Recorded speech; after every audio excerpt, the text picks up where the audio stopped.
Welcome to the first real video of Sew Salvage Save. We went live just a couple weeks ago, which is very, very exciting. But I did want to start off explaining why and then explaining more in-depth things that people should know.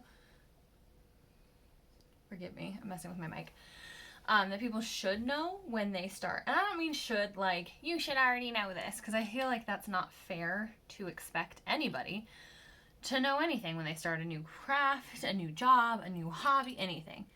So these are just some basic terms that I didn't know what they meant when I started, and I want to make sure that you know, so that as we go throughout our videos and we hopefully do some things, learn some things, enjoy each other's company, that we kind of know what we're talking about going in. I'm going to show you some basic stitches on the machine. So again, when I say things later in videos and I'm like, just do a straight stitch, you know what that means. Because maybe you're like me and, oh, that's garbage. Maybe you're like me and you didn't know how to do any of that when you started. And so it was a big push to learn rapidly. So, you get it? So, yeah, that's lame. I'm leaving that in. I feel like everybody should know that I make terrible jokes. So the first thing we're going to actually start with is some information about your machine. Now, everybody's going to have a slightly different machine. However, a majority of sewing machines are made very similarly. I will say you'll learn some other terms like thread your needle, spin your bobbin, stuff like that. Those can be specific to the manufacturer. So if you do need a video on how to thread through your machine and you don't have the make that I do, you are going to want to go back onto YouTube and find very specifically your machine threading a needle. You're going to want that information. Lots of companies, Singer Brother is another really common sewing company. Joann had a few out. A lot of them, maybe not all, a lot of them do have the basic how to sew or how to thread a needle, and that helps a ton. So, this is a good start. My thread isn't coming out. It's pulling. Oh, that's why. So, you probably can see me wrapping some stuff up with my hands. There are a few things to start with that I feel are basic things to know. So, first things first is spool of thread. This is not very impressive. I have spools on my wall. Spool of thread. A lot more impressive this one is. So, a couple things to note. One, these are the ones you buy in a Michael's, previously a Joann's, any other craft store that you work with. They've got different kinds, different weights. This one's not got the information any longer. In fact, none of mine do, so that's cool. But it actually will generally tell you this is machine quilting cotton thread or whatever. I don't think this is a necessary thing to separate. I use a lot of my thread interchangeably. I don't see a need to separate it, with very, very few exceptions. If I'm sewing something in silk, which is not often, I do have more of a silken thread to use. But since the majority of my stuff is cotton or wearable, so cotton, fleece, stuff like that, flannel, that was the other word I was looking for, I do not tend to swap them out. I do swap them out based off of the colors that match. Now, so this is the first part of your machine. It's the first thing you'll thread. And this is the second part. This little guy is called a bobbin. Now, when your machine came home with you, if you didn't get a used one, sometimes they don't have this information. Your machine may have a preference between plastic bobbins, these are the kind that you can see through, and metal bobbins. My machine does not like metal bobbins, so I do have some bobbins that are pre-wound that come with them, that are in metal. My machine hates that, so we don't use it. I don't have, unfortunately, I wish, oh, yes I do. This is what hopefully that focuses, a clear plastic bobbin looks like when it is empty. And I actually don't, oh, I have a pink. I tend to thread huge chunks of bobbins at a time because I don't want to be like halfway through a project and then have it like die on me. That happens. If you heard the term bobbin chicken, which is not a basic sewing term, but something people should know because it's fun to tell other people you won or lost bobbin chicken. It is where you have very little thread left on your bobbin and you're trying to make it to the end of your project before your bobbin comes loose and is empty. So a couple things with that.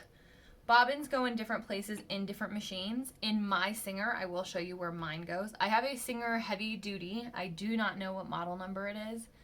It was actually my husband's because he grew up learning to sew. He taught me some basics and then my friends taught me the rest, thank God. But he taught me how to like thread my machine. So I do huge chunks of bobbin at a time. You can always get empty bobbins and just fill it with this thread. That's why I have so many here, is that they're all filled from different, I'm hoping that's not gonna fall. They're all filled and then we'll go back up on my thread bobbin wall over there. They all have different thread for what we're going for. If you cannot get thread that like identically matches, because there's no need to, if you want to go that extra mile, that extra step, do you. I believe in you. I think it's wonderful. If not, get your basics. White, gray, black. And I always recommend a 4th basic that a lot of your clothing is in. So like this is like my 3rd one of pink, I think, that I've gone through. Because if I don't wear black clothes like during the winter or the fall, I do tend to wear a lot of pink and white in the summer. So have a coordinating color that matches. If you're like hemming jeans a lot, for example, definitely get one that's like a dark blue, a navy that would match more of your jeans. So those are starting points. 1 thread, spool, 1 bobbin. There's a couple other things that you should know. This right here, I have a couple of these. We're gonna like, this is called a pin. This is very sharp, so I was gonna tap it like a jerk. That would have been dumb. And what it is essentially used for is pinning fabric together, so it'll hold fabric together. So we're gonna pop and pop. And now that is held together to some degree. Multiple pins are usually best when you're making garments. So if you ever see something, we're gonna do a how to read a pattern video down the road, far down the road. But if you ever see a pattern that's like pinned together, then so that's how you hold it together to do your basic stitch, is you pin it all the way down. A couple different types of pins. I like these ones because they're cheap. Like flat out, you can get these at almost any quilting store, any fabric store, anything. So we have that as a type of pin. There's also an option called clips. These are generally used in quilting. However, if you're a little like nervous with the pins, I've had a little difficulty sewing around them, but they can be a good replacement. Boop. And now this is together. So 2 different types, 2 different options. I would say if you're starting out and you're looking for like, what basically do I buy? I would option tell you to get the pins. You can just simply do so much more with them and you can do more layers. So like in the near future, not down the road, close in the road, we're going to do a video on how to turn a like queen size quilt into a coat for the winter. This eventually maxes out, right? Like if it hits the bottom, it's maxed out and you can't put more layers into it. This you can put quite a few layers through, especially these kind because they're quilting. They're for quilting. And you can get a little bit further with them. There's a couple other things that I would recommend we purchase. Hold on. Okay. Not everything in this basket is like a recommended purchase. I have over the year expanded. So these would be the things I would tell you to get. So, shears. These are a good like heavy duty Like good set. All of these are like really heavy duty metal, like even the handle is. These I have had to sharpen once, I think, already. My husband does it. I don't sharpen anything. It's not my job. But these are like your basic shears. They are flat on both sides, basic shears. I know people are like, it's just a pair of scissors, you can cut anything with it. I don't recommend that. I do recommend that you keep your shears separate from any other cutting tools you have. This is a different kind of scissor device. This one's called pinking. We're gonna see if this, I don't know if this is gonna be good on video or if I'm gonna have to put a picture, so we'll see. This has like that zigzag pattern, so when you cut it, it has that zigzag pattern. You can tell my kid got a hold of these because this is busty in the front. This is less likely to fray if you have like a super frayable kind of like linen. Certain cottons are really frayable. You can use it that way if you're not going to like buy a serger, which I do not recommend buying a serger new ever, and not until you've been like way further in your journey. We'll get there. Let's see, what else do we have in here? Oh, yes. I don't think you've seen these yet, but you will, because there's a video coming out about me unpicking things. These are, I call them pickers. I don't think that that's the actual term. I call it a picker or a picking tool. Other people call it a seam ripper, which is the like actual term is seam ripper. I just call it a picking tool. I do. It's what you do with it. You pick. Probably in videos about terms, I should tell you the correct term. It's a seam ripper. I don't call it that. So if you hear me say picker, that's what I'm talking about.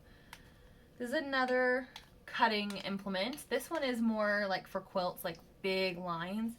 I will say I like it in theory. I don't love it in actuality. I would rather use my scissors, and that's a hot take. Not everybody feels that way. Okay. Those are my basic off the machine things that I would highly recommend. As we get further in, oh, just kidding, there is one more thing.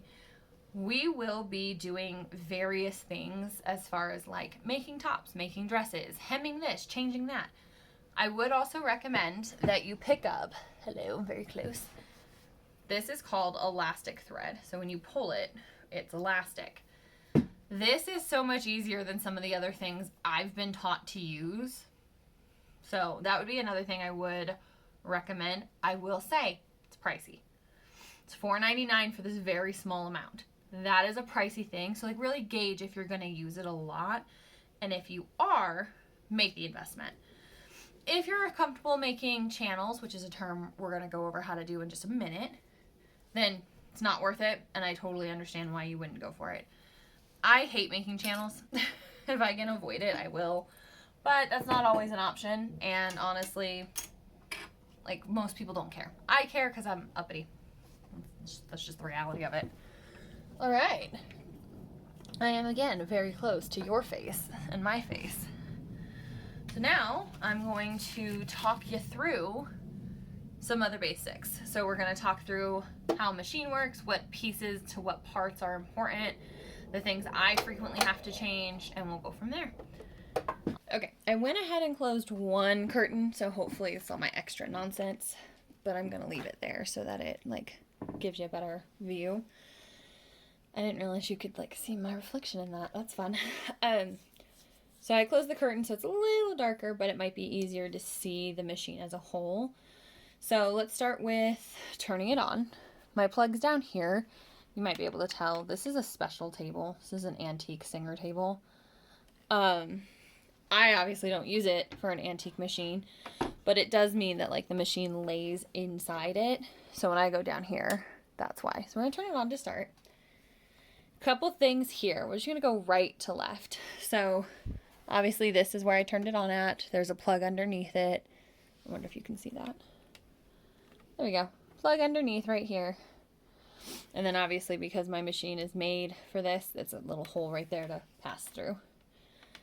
Mine has a variety of things. So this big spinny wheel is actually a change in the types of stitching. You can actually see when I start messing with it, the needle over here starts jerking and moving. That's because it's moving in the machine to correlate with these things. Correlate, not correlate. Correlate. So, lots of machine. Again, this is going to be different as far as where it's located on your machine. But you should be able to kind of tell, like, if it's got a bunch of little wiggly weird things on it, that's what it's probably for. This one has numbers. You can see I have a 0 all the way up to a 4. This is the length of my stitches. So this thing, by the way, that you see, you're going to see it here. You see it here. That's a buttonhole. We are going to go over that because I think it's important to know how to use that. And I didn't know that that was even in my machine until like a year and a half after I had my machine. So length here, up here, more numbers. Mine actually says next to it width. So this is the width of your stitch. This one is the needle position. Again, mine actually says it. I think most of them do, but I only have this one because I think it's wasteful to have. I just realized my phone's in here. I think it's wasteful to have more than one if I don't need, if I don't need it. People who do different kinds of stitching definitely need more than one. I make clothes and quilts. And hem stuff. This is pretty much like the extent of what I need. So if you don't have more than one, don't worry. It's normal. Needle position. If you look again here, if I... Oh, it wants to focus on my arm. So I'm going to move it up here, and then you can... We're going to make sure it's focusing. There we go. When I move it, you can see slightly the needle moving. I keep mine in the center for the most part. There are very few reasons to change it for what I'm doing, but it is something you can do. Tension here. That number, I pretty much keep that where it's at. I don't mess with it. You're going to see a couple more things that are sticking out the top. So this is where you put your thread. So I put my thread back. I'm going to walk us through how to thread here in a minute. So we'll see it again. This is for your bobbin. A lot of these move. I really wish there was a better way to show this, but other than threading a bobbin, I don't think there is. Additionally, you see this little hole here. This is for my threaded bobbin once it's done. This is a piece you'll need to clean out pretty regularly. Some machines have this. Mine opens here and then in here.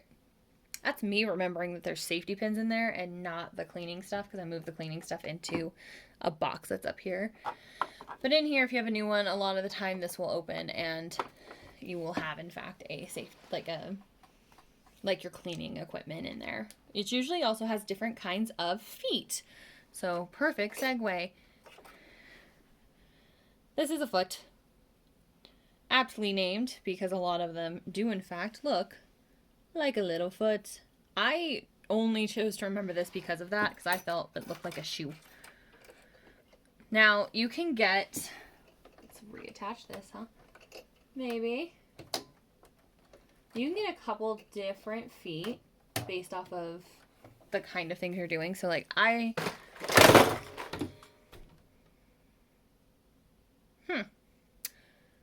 have a choice to edit that out, and I don't think I will. Just need you all to know that I'm a human who just can't pay attention sometimes. This is why I keep things in closed containers, by the way, because, that would have sucked. There's needles in there, so try this again. I was gifted this. It's a massive set of feet. I believe my spouse got this. He got it for me for Christmas. I think he got it off of Amazon. And I have to tell you, not an investment you need to make right away, but, put it on a Christmas list. Put it on a birthday list for presents, because having a lot of extra feet is pretty nice. You can do a couple different things with it. Your machine, generally speaking, if it's a new machine, comes with this foot, which is your basic foot. And they usually come with one of these. This is a buttonhole foot. Remember we talked about the buttonhole here? This is the foot you use for that. We will talk through how to make a button. I have a hard time with buttons if I'm being super honest. But that doesn't mean I can't do it. It just means that when I do it, it's a nightmare and a half.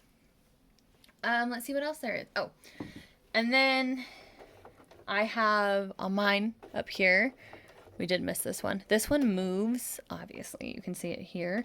This moves your needle up and down. I'm going to try to like get it to focus on that needle. There we go. Moves it up and down. Don't stick your hand under there like I just did, because you can't get scars that way. So when you start sewing, sometimes it's really easy to just plop that needle right in once it's threaded and then go, which is my imitation of how my machine sounds. I'm going to run it real quick. I would not recommend running it a ton without needle and thread. I don't think that's a great plan, but I do want to show you. See how fast that goes? As you can kind of see here, there's these little tiny feetsies underneath.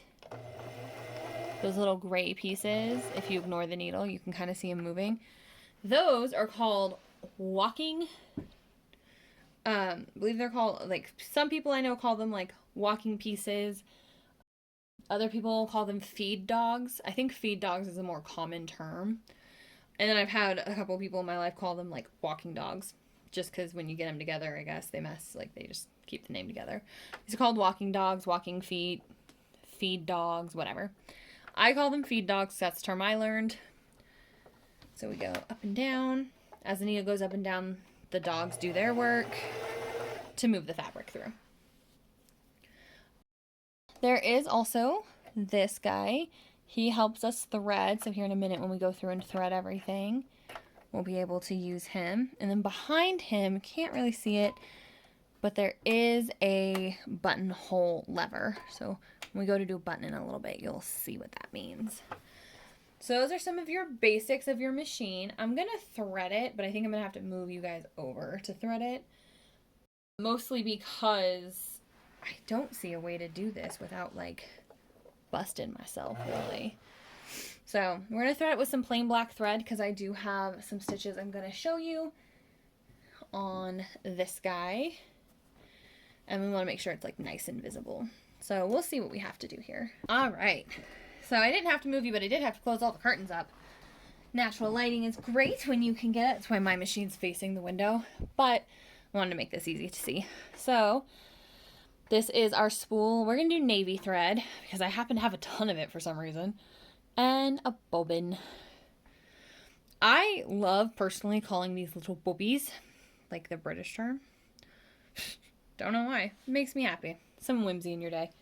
So we are going to, this is a little harder to do than I kind of expected. We're going to do our best here. So I'm going to unspool just a bit of this. Then I'm going to pop it in. There are some little tiny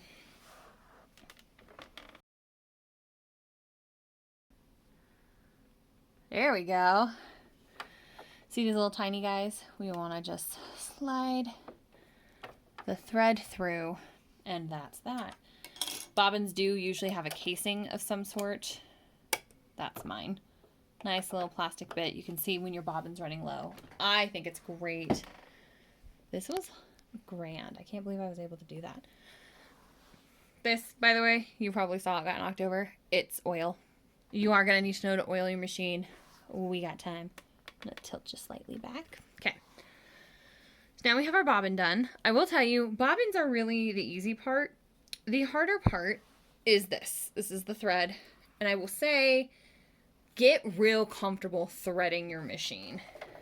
Like, I would unthread it and rethread it a bazillion times. Because once you do, it becomes like second hand, like second nature to be like bloop bloop. I actually am going to have to like do this rather slowly, which is not typical for me. So I'm going to do it once so you can see on top where it all goes, because usually you're facing your machine like this, right? You're not looking over the top. So I'm going to show you how it goes through here, and then I will kind of pick you guys up so you can see more. So we're going to start here, pull some out. Once I have some out, I'm going to take this. I do not know the term for this. I just call it the thread hat. Put your hat on. So we go through here and here. There's a little hook here. You may not be able to see it very well. Like I said, I'll go back through. Hook there. Hook through here. Down through this little slice of heaven. Now, this is where this handle comes important because we're going to make it come up and there's pieces for you to thread through. All the way down, around. And now we have this handy dandy. I unfortunately need to get really close to see this because I'm not great at seeing it. There's a very tiny, tiny hook that goes through the eye of your needle. And when you twist, or when you put this piece around that hook, you can just pull it straight through. You get a little loop. Pull the loop off. I pinch the thread to my needle, making sure I'm not going to get the edge and get my hand got, and then pull the extra thread out. So, bam. And that's how we start. I'm going to zoom in piece by piece so you can see this a little bit better. But this is how comfortable I've gotten. I just pull the whole thing out. I don't think that me 2 years ago would have been cool with that. But it is easier now because I've been doing it for so long. So let's see about making y'all taller. Funny angle. Hopefully it's showing it to the best. Maybe can I tilt it a little? Yeah. So mine happens to have number steps all the way through. So 1, 2, 3, 4, 5, and 6. Or 5 all the way around, 6, and then obviously the needle is number 7. So we're going to go through that again.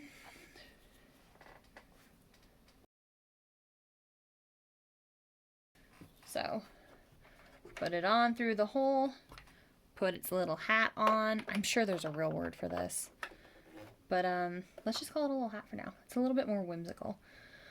Now, I like to hold mine taut and just go 1, 2, and do those at the same time.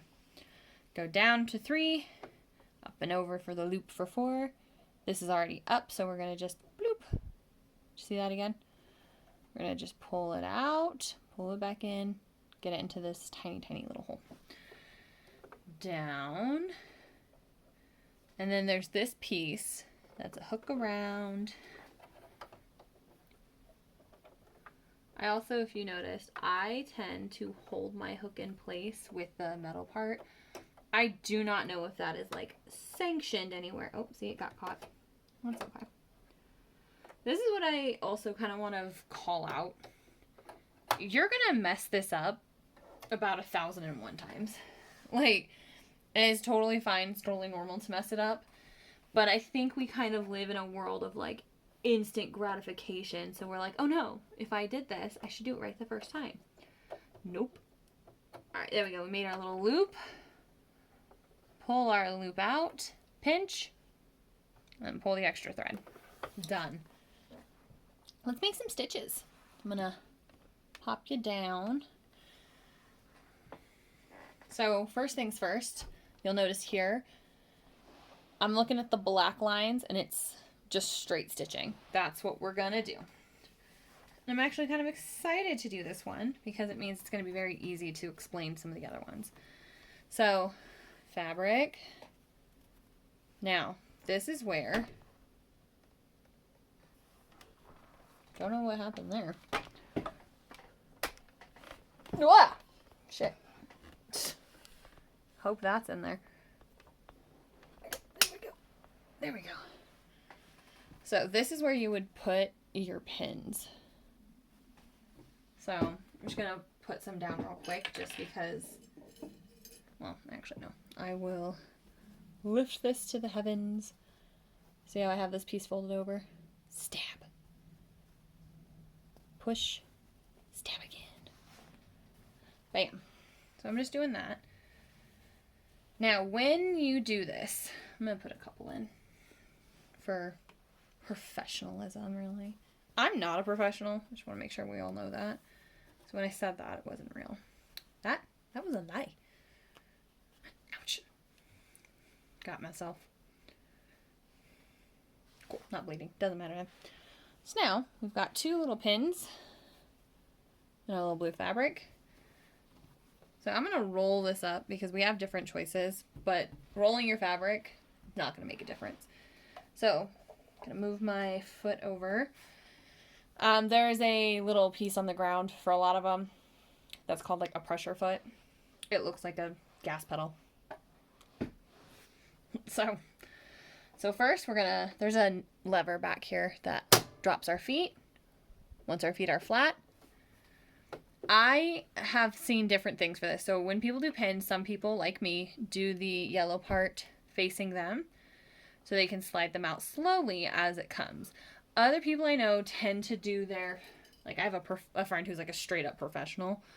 If you remember me bringing Jay up in our first video, she is that professional.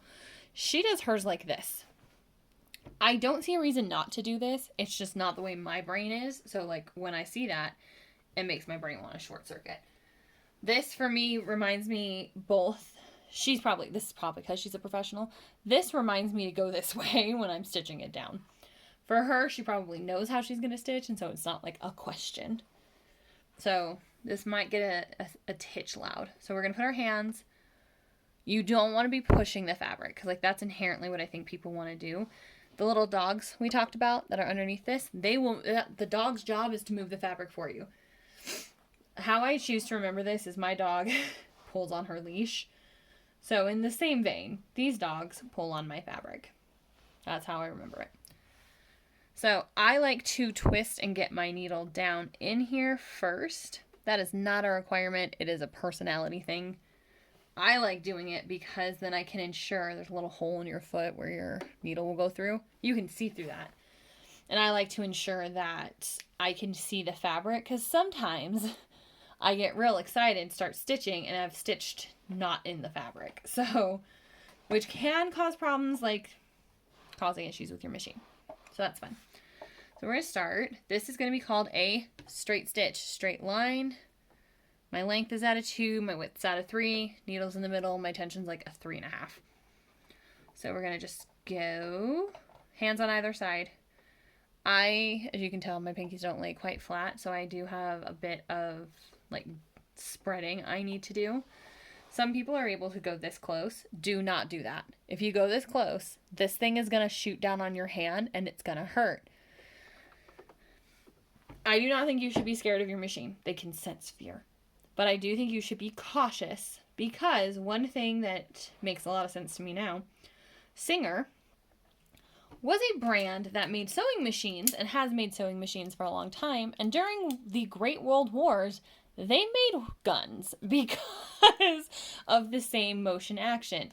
So when you equate that information to this thing that's going to go up and down really fast, that is my, like, hey, if you're going to put your hand here, you're going to bruise your hand. That being said, I do have scars on my hand from doing it. I don't think it's a good thing. It will hurt. Take your time. So spread your hands a little to the side. I like to give my hands like space to spread because of my lack of like ability to keep my pinky and my hand together. So we're going to start. The pressure foot that looks like a gas. Think of it like a gas pedal. You push it down. The harder you push it down, faster the machine will go. If you want to push down soft, you kind of go a little slower. You push down really hard, it goes really fast. I do recommend for a lot of people to start slower. So also the reason I put my thumb here so I can like slowly pull this out.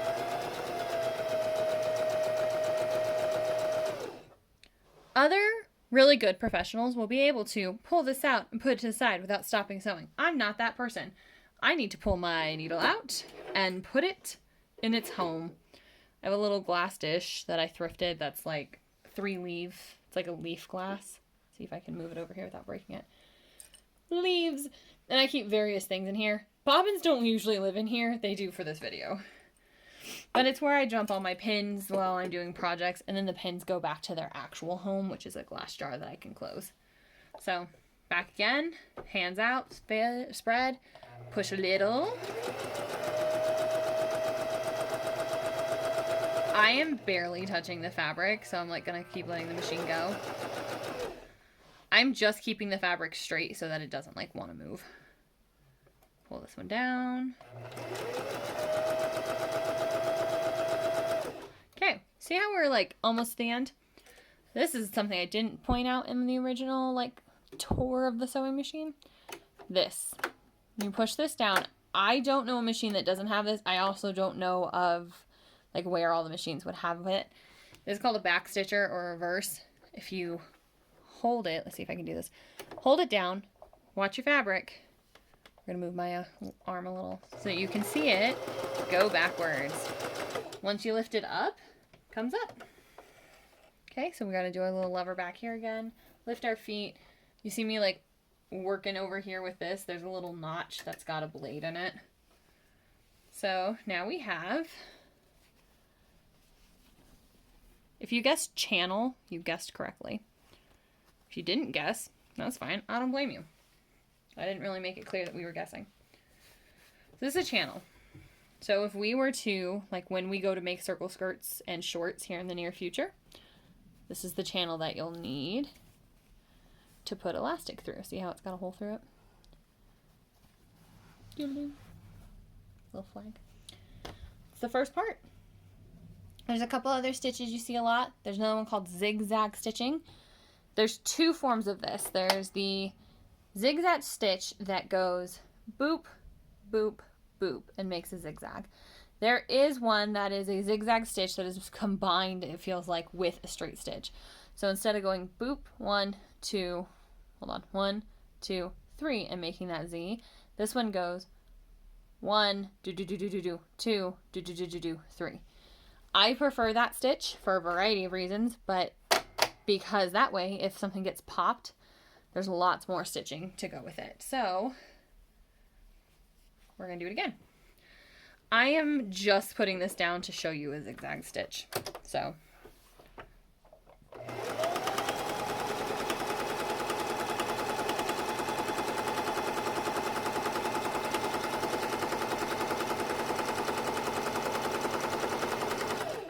lift again, pop and cut. Boop. If your machine doesn't have one of these little blades on the side, that's fine. Grab a pair of scissors. Zigzag.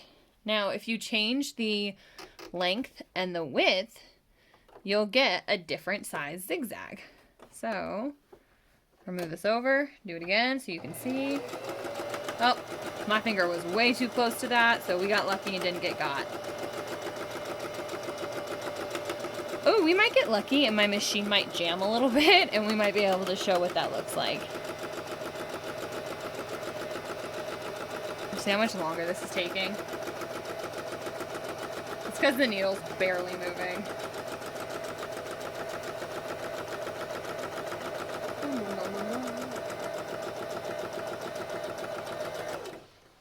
Oh, needle ended while it was down, so you just pop and go back up.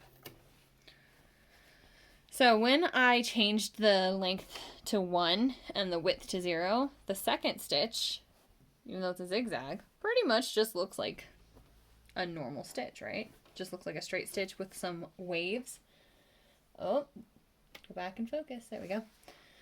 So now if you put your length back to 2, and we're gonna width it to like a 6. The more you play with it is what I'm getting at here with this one, is that the more you play with it, the different sizes your zigzag will be. So do this one. Oh, that girl's moving.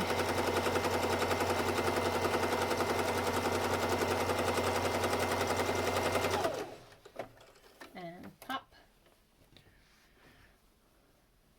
Ta-da! So this one is length 2. And width 6. And so we have a different type of mountain. Now people will do this for like embroidery and stuff, like to give it kind of a fun little edge. I don't do that. See? And that's the back where the bobbin is. Ta-da! We're also ignoring the state of my office while I transition into this because it is a lot of junk. It is.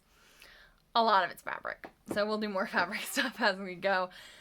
So every other Friday, we will be uploading a new kind of tutorial and kind of things that, not just projects that like I want to do, but projects I have had people ask me about.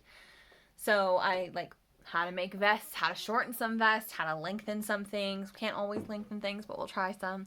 How to make smock dresses, stuff like that. So if you have specific things you want to see, please leave a comment. It helps me figure out like actually what people want to see because I'm new, right? This is obviously, by the time you're watching this, I might have 3 followers, 5 maybe. Oof. Once we hit double digits, it's really going to get going. And by get going, I mean I might get 13 by the end of next year. So, but if you have something specific you want to see, something you specifically want to see happen, or like need a tutorial on that you can't find or anything like that, go ahead, leave a comment. We'll go through it. I'll talk to you guys about how I do different stylings. That's a comment I get a lot in like real life. It's like, I can't believe you styled that like that. How do you do that? So that is something we'll be tackling. Yeah, and so for the coming weeks, this is our life. We're gonna go ahead and knock through some of these like projects that I have that I've really loved and that I want to show a lot of people. We'll go through my closet and kind of give us like all a good fresh start with what that looks like. And we'll go through and fix stuff in my closet because stuff needs to be fixed. I'll say it that way. Stuff needs to be fixed. I hope you enjoyed watching this video. I hope it helps you with your basic information on your machine. If there's anything you feel like I missed, absolutely let me know. I just almost lost my foot. You know, my little elf foot. Absolutely let me know, and I'll either make like a follow-up to this or I'll try to explain it as I go in videos. So thank you so much, and I'm excited to see us all, like what all are we gonna do? Let's see what we're all gonna do. Let's go sew, salvage, save.